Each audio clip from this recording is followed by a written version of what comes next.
नमस्कार दोस्तों, स्वागत है आप सभी का आज के मुख्य समाचार के इस वीडियो में, जहां हम आपके लिए हर दिन लेकर आते हैं देश और दुनिया की तमाम बड़ी खबरें। एक एक करके 50 बड़ी खबरों को सिर्फ 10 मिनट में जानेंगे। वीडियो के साथ अंत तक बने रहें। साथ ही आपसे एक छोटी सी रिक्वेस्ट है, अगर आपने अभी तक इस वीडियो को लाइक नहीं किया तो लाइक जरूर कर दें। साथ ही वीडियो के नीचे दिए गए इस लाल रंग के सब्सक्राइब बटन को दबा लें और इस घंटी को भी दबाएं, ताकि आपको दिन भर की बड़ी खबरों की जानकारी लगातार मिलती रहे। तो चलिए दोस्तों, वीडियो को फटाफट शुरू करते हैं। तो ई कॉमर्स प्लेटफॉर्म से ऑटो रिक्शा राइड बुक कराना हुआ महंगा। 1 जनवरी से सर्विसेज पर लगेगा 5% जीएसटी। जी हां, ई कॉमर्स प्लेटफॉर्म के जरिए दी जाने वाली ऑटो रिक्शा सर्विसेज पर 1 जनवरी 2022 से 5% जीएसटी देना होगा। वित्त मंत्रालय के राजस्व विभाग ने एक नोटिफिकेशन के जरिए ई कॉमर्स प्लेटफॉर्म के जरिए पैसेंजर ट्रांसपोर्ट सर्विसेज देने वाले ऑटो रिक्शा के लिए उपलब्ध जीएसटी छूट को वापस ले लिया है। नोटिफिकेशन के मुताबिक ऑटो रिक्शा चालकों की ओर से ऑफलाइन यानी कि मैनुअल तरीके से दी जाने वाली पैसेंजर ट्रांसपोर्ट सर्विसेज पर छूट जारी रहेगी, जबकि ई कॉमर्स प्लेटफॉर्म के जरिए दी जाने वाली ऐसी सर्विसेज के लिए 1 जनवरी 2022 से 5% टैक्स देना होगा। और अगली बड़ी खबर की बात करें तो सरकार का बड़ा फैसला, ऐसा होने पर रद्द होगा गाड़ी का रजिस्ट्रेशन, लाइसेंस भी कैंसिल।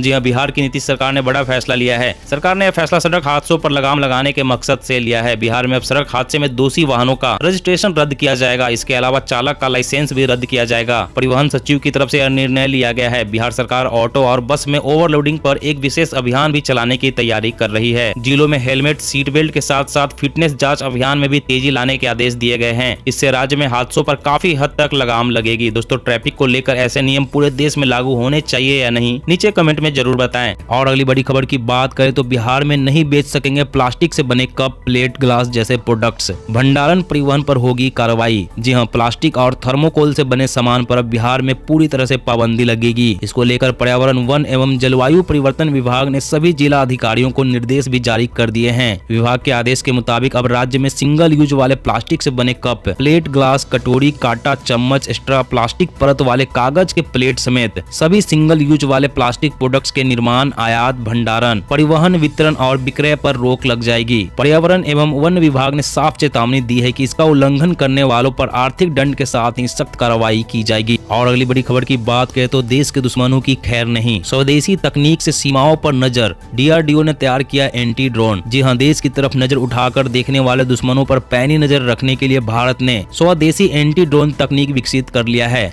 इस तकनीक से अब देश की सीमा और सुरक्षित हो जाएगी। भारत ने स्वदेशी एंटी ड्रोन तकनीक विकसित किया है। ये एंटी ड्रोन सिस्टम प्रधानमंत्री नरेंद्र मोदी की सुरक्षा का भी हिस्सा होंगे। दरअसल पाकिस्तान के आतंकी लाइन ऑफ कंट्रोल और अंतर्राष्ट्रीय सीमा के पार जम्मू कश्मीर में हथियार भेजने के लिए चाइनीज निर्मित कमर्शियल ड्रोन का इस्तेमाल कर रहे हैं। इसे देखते हुए डीआरडीओ ने एंटी ड्रोन टेक्नोलॉजी विकसित की है, जिससे दुश्मन के ड्रोन को कुछ ही पलों में निष्क्रिय कर गिरा दिया जाएगा। और अगली बड़ी खबर की बात करें तो पेट्रोलियम पदार्थ पर निर्भरता और वायु प्रदूषण घटाने की कवायद तेज। सड़कों पर दौड़ेगी हाइड्रोजन बसें। जी हां, केंद्र सरकार की वैकल्पिक ईंधन मिशन के तहत सार्वजनिक बसों को हाइड्रोजन से दौड़ाने की योजना है। इस बाबत पायलट प्रोजेक्ट के तहत जल्द ही कुछ चुनिंदा मार्गों पर हाइड्रोजन बसों का संचालन शुरू कर दिया जाएगा। दरअसल पेट्रोल डीजल की आसमान छूती कीमतों, पेट्रोलियम पदार्थ के आयात के भारी खर्च और पर्यावरण को होने वाले नुकसान के मद्देनजर हाइड्रोजन ईंधन सरकार के स्वच्छ ऊर्जा मिशन की प्राथमिकता में है। भारत पेट्रोलियम पदार्थों पर निर्भरता घटाने के लिए सीएनजी, एलपीजी, बायोफ्यूल को ईंधन के रूप में इस्तेमाल करने पर जोर दे रहा है। जर्मनी में हाइड्रोजन ईंधन से चलने वाली बसें काफी समय से दौड़ रही है। सड़क परिवहन एवं राजमार्ग मंत्रालय के अधिकारी ने बताया कि हाइड्रोजन सेल पर आधारित वाहन हवा, पानी में किसी तरह के प्रदूषक नहीं छोड़ते।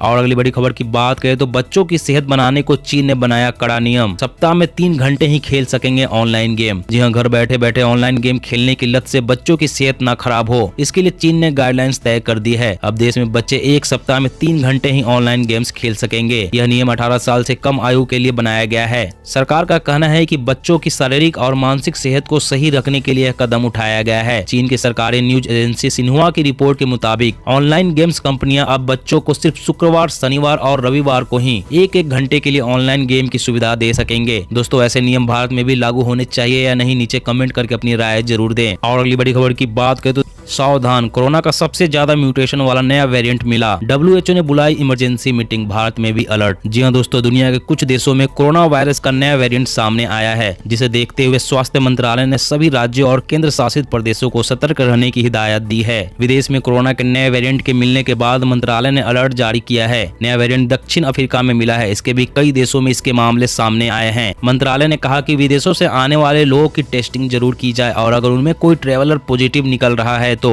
उसका सैंपल जीनोम सीक्वेंसिंग लेबोरेटरी को भेजा जाए। दुनिया भर में कोरोना वायरस के नए वेरिएंट को लेकर चिंता जताई जा रही है। इसे अब तक का सबसे ज्यादा म्यूटेशन वाला वेरिएंट बताया जा रहा है। इसमें इतने ज्यादा म्यूटेशन है कि एक वैज्ञानिक ने डरावना बताया तो दूसरे वैज्ञानिक ने इसे अब तक का सबसे खराब वेरिएंट कहा है। और अगली बड़ी खबर की बात करें तो राम मंदिर सिक्कों से बना, देखकर चौंक गए लोग, हजारों कॉइन का हुआ इस्तेमाल।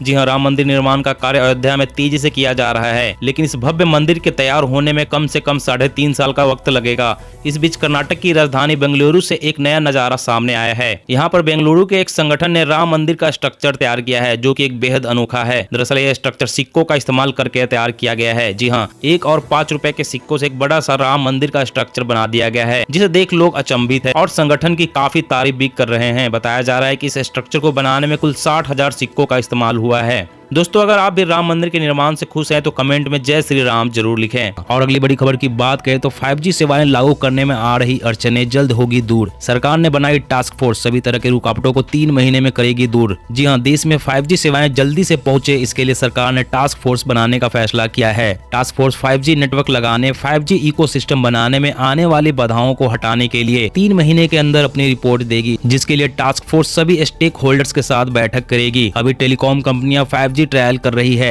सरकार की मार्च में स्पेक्ट्रम नीलामी की योजना है। इस बीच भारती एयरटेल और जियो का 2022 मध्य तक कई शहरों में 5G रोल आउट करने का प्लान है। साल 2023 तक पूरे देश में 5G सेवा मिल सकती है। और अगली बड़ी खबर की बात करें तो आखिर यह महंगाई कब पीछा छोड़ेगी? अब बढ़ने वाला है आपका इंश्योरेंस प्रीमियम, जानिए कितना होगी बढ़ोतरी। जी हाँ, अगर अब तक आप यह सोच रहे थे कि आने वाले दिनों में आपको महंगाई से कुछ राहत मिल जाएगी तो थोड़ा ठहरिए, क्योंकि आने वाले दिनों में शायद आपकी जेब और ढीली हो सकती है, क्योंकि अब इंश्योरेंस प्रीमियम भी महंगा होने जा रहा है। दरअसल बीमा कंपनियां इंश्योरेंस प्रीमियम महंगा करने की तैयारी कर रही है। सबसे पहले आपके हेल्थ इंश्योरेंस के प्रीमियम बढ़ने वाले हैं। बीमा कंपनियां प्रीमियम बढ़ाने की तैयारी में है। ऐसा अनुमान लगाया जा रहा है कि यह बढ़ोतरी 25 से 40% के दायरे में होगी। साथ ही यह स्वास्थ्य और जीवन बीमा दोनों में लागू हो सकती है। दरअसल कोरोना संकट के दौरान जहां कई लोगों ने अपनी जान गंवाई, उसी दौरान लोगों में इंश्योरेंस कराने को लेकर काफी जागरूकता भी आई। और अगली बड़ी खबर की बात करें तो आर्मी ने एलएसी के अग्रिम मोर्चे पर तैनात की बोफोर्स तोपें, चीन को मुंहतोड़ जवाब देने की तैयारी। जी हाँ, चीन की आक्रामकता का मुंहतोड़ जवाब देने के लिए भारतीय सेना ने अपनी तैयारियों को धार देना शुरू कर दिया है। रिपोर्ट के मुताबिक भारतीय सेना ने अरुणाचल प्रदेश में चीन से लगी सीमाओं के पास तैनाती बढ़ा दी है। चीन ने अरुणाचल प्रदेश में एलएसी पर अग्रिम इलाकों में बोफोर्स तोपों की तैनाती कर दी है। यह तोप लगभग 50 किलोमीटर की दूरी पर मौजूद दुश्मन के ठिकानों को ध्वस्त करने में सक्षम है। वहीं एजेंसी के रिपोर्ट के मुताबिक सेना ने अपने विमानन विंग के एयर फायर पावर को भी मजबूत किया है। यही नहीं, किसी भी नापाक हरकत का मुंहतोड़ जवाब देने के लिए रुद्र लड़ाकू हेलीकॉप्टर का पहला स्क्वाड्रन भी तैयार किया जा चुका है। और अगली बड़ी खबर की बात करें तो यूपी में नकली शराब की बिक्री पर कसेगी नकेल। दुकानों पर लगेगा पीओएस मशीन, बियर शॉप से होगी अभियान की शुरुआत। जी हां, उत्तर प्रदेश में नकली शराब की बिक्री पर लगाम लगाने के लिए आबकारी विभाग जल्द ही शराब की दुकानों में पॉइंट ऑफ सेल यानी कि पीओएस मशीनें लगाने जा रहा है। आबकारी विभाग ने पहले चरण में बियर की दुकानों को पायलट प्रोजेक्ट के तौर पर चुना है। यह सिस्टम अगले 2 महीनों में राज्य भर के करीब 7500 बियर की दुकानों में स्थापित किया जाएगा। एक बार स्थापित होने के बाद बियर की प्रत्येक बोतल और शराब की दुकानों पर स्थापित पीओएस मशीन के माध्यम से स्कैन की जाएगी। जैसे ही मशीन द्वारा क्यूआर कोड स्कैन किया जाएगा, संबंधित बोतल के बारे में सभी जानकारी आबकारी विभाग के सर्वर पर ट्रांसफर हो जाएगी। और अगली बड़ी खबर की बात करें तो दिल्ली में बदला मोहल्ला क्लिनिक का स्वरूप। जे कॉलोनियों और घनी आबादी वाले इलाकों में बनेंगे कंटेनर में क्लिनिक। जी हां, दिल्ली की आम आदमी पार्टी सरकार राजधानी के सकूर बस्ती इलाके में शिपिंग कंटेनर के अंदर 2 पोर्टेबल मोहल्ला क्लिनिक का निर्माण कर रही है। सरकार की योजना इनके जरिए उन घनी आबादी वाले इलाकों में स्वास्थ्य सेवाएं मुहैया कराने की है, जहां पर जगह की कमी की वजह से समर्पित इमारत में मोहल्ला क्लिनिक तैयार करना चुनौतीपूर्ण होता है। वरिष्ठ अधिकारी ने इससे पहले बताया था कि लोगों को उनके घर के पास ही मुफ्त प्राथमिक स्वास्थ्य सुविधाएं मुहैया कराने के लिए इस समय करीब 500 मोहल्ला क्लिनिक काम कर रहे हैं। मोहल्ला क्लिनिक में डॉक्टर और दाई सह नर्स होती है, जहां पर चिकित्सा परामर्श के साथ मुफ्त में आवश्यक दवाइयां भी दी जाती है। और अगली बड़ी खबर की बात करें तो अब जन्मजात बीमारियों का भी मिलेगा क्लेम। पॉलिसी देने से मना नहीं कर सकती बीमा कंपनियां। जी हां, बीमा कंपनियां आने वाले समय में आपको किसी भी बीमारी का क्लेम देने से मना नहीं कर पाएगी। अभी काफी कंपनियां जन्मजात बीमारियों के लिए बीमा देने से मना कर देती है, इसलिए इरडा ने कंपनियों पर नकेल कसने का प्लान बनाया है, जिसके बाद आने वाले समय में कंपनियां आपको किसी भी बीमारी के लिए इंश्योरेंस देने से मना नहीं कर पाएगी। इंश्योरेंस रेगुलेटर इरडा ने बीमा कंपनियों से साफ साफ कह दिया है कि बीमा कंपनियां किसी को भी पॉलिसी देने से मना नहीं कर सकती है, चाहे वो बीमारी जन्मजात ही क्यों न हो। दोस्तों, आज की खबरों में बस इतना ही। इसी तरह हर रोज काम की खबरें जानने के लिए आप हमेशा हमारे साथ जुड़े रहें। हमारे साथ जुड़ने के लिए वीडियो के नीचे दिए गए इस लाल रंग के सब्सक्राइब बटन को दबा लें और इस घंटी को भी दबाएं ताकि आपको हर खबर की सटीक जानकारी मिल सके। जय हिंद, जय भारत।